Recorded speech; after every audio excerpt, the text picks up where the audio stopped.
Good morning, children. Today we are here with chapter number 1, class 8, crop production. What is crop? A plant of same kind that are grown and cultivated as a source of food in the large cultivable land is called crop. यानी कि जब हम एक ही तरह के एक ही किस्म के पौधे एक बहुत बड़े स्ट्रेच ऑफ लैंड के ऊपर ग्रो करते हैं, that is called your crop. Dr. M.S. Swaminathan is known as father of green revolution. Children, few decades back हमारा जो कंट्री है उस वहाँ इतना फूड नहीं प्रोड्यूस होता था कि हम अपनी इतनी बड़ी पॉपुलेशन को फीड कर पाए. As you know that India is one of the world's largest populations, right? तो कुछ साल पहले कुछ डेकेड्स बैक हमारी जो टेक्नोलॉजी थी, एग्रीकल्चरल टेक्नोलॉजी, वो इतनी एडवांस नहीं थी कि हम इतना फूड ग्रो कर पाए कि हम इतनी बड़ी पॉपुलेशन को अपनी फीड कर पाए, राइट? तो हम लोग क्या किया करते थे, बाहर से हम लोग we use to import food from other countries. But now as a result of green revolution our country has become capable of not only feeding its own population but like a big part of cultivation we are exporting to the foreign countries also. तो ये जो पूरा credit जाता है वो किसको जाता है? It goes to the green revolution and the father of green revolution, who is known as father of green revolution, Mr. M.S. Swaminathan. Type of crops which are now depending upon the season cycle of India, we have categorized our crops into three categories. The first category is your rabi crops which are grown in the winter season. That means crop which is sown in the month of October or November and harvested in the month of March or April is known as rabi crop. The examples are wheat, gram, mustard, etc. The other crop which we grow in the monsoon or rainy season, like around in the month of June, July, and which is harvested in the October, November, are called kharif crops. The examples are paddy, maize, soybean, groundnut, etc.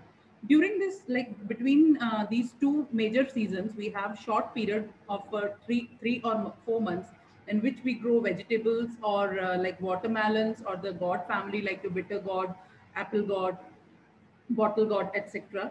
So that period is known as Zayed crop. These are sown in the month of March or April and harvested around uh, August, the month of August, right? So that short crop is known as Zayed crop.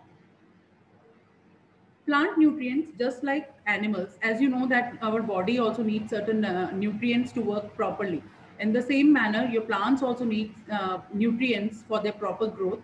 And where from they get these nutrients, they get, or nourishment, they draw this nourishment from the soil in which it is growing. The minerals required by the plants for their proper growth are known as nutrients. Basically, nutrients are of two types. One is your micronutrients and other are your macronutrients. Macronutrients, as its name reveals, like macro means big.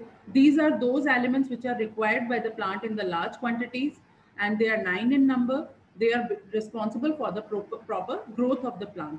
These macronutrients are carbon, nitrogen, oxygen, hydrogen, phosphorus, sulfur, potassium, magnesium, and calcium, right? And the another category of the nutrient is micronutrient. Micro means small. These are those elements which are required in the small quantity. They are called micronutrients. They are 7 in numbers. They are required for the proper functioning of the plant enzymes. Plant enzymes are the various biochemicals which trigger or which boost the various biochemical reactions happening in our body or in the body of the plant, we can say. तो in biochemical reactions को boost करने के लिए जो enzymes होते हैं उनके proper functioning के लिए we need the micronutrients. These micronutrients are iron, molybdenum, zinc, copper, manganese, chlorine, and boron. ठीक है, जैसे just like in human beings, the deficiency of nutrients show certain deficiency symptoms. Same way in the crops also, if suppose your plant is deficient in a particular nutrient, it affects on its growth, or the total crop yield is also affected due to this deficiency, right? And the major nutrients, like which are your nitrogen, potassium, and phosphorus, are supplied to the plant in form of chemical fertilizer. आपके जो chemical fertilizers होते हैं वो actually they are very rich source of phosphorus, nitrogen, and potassium, which are macronutrients and which are essential for the growth of the plant. The next steps of your crop production we will study in the next video. Thank you.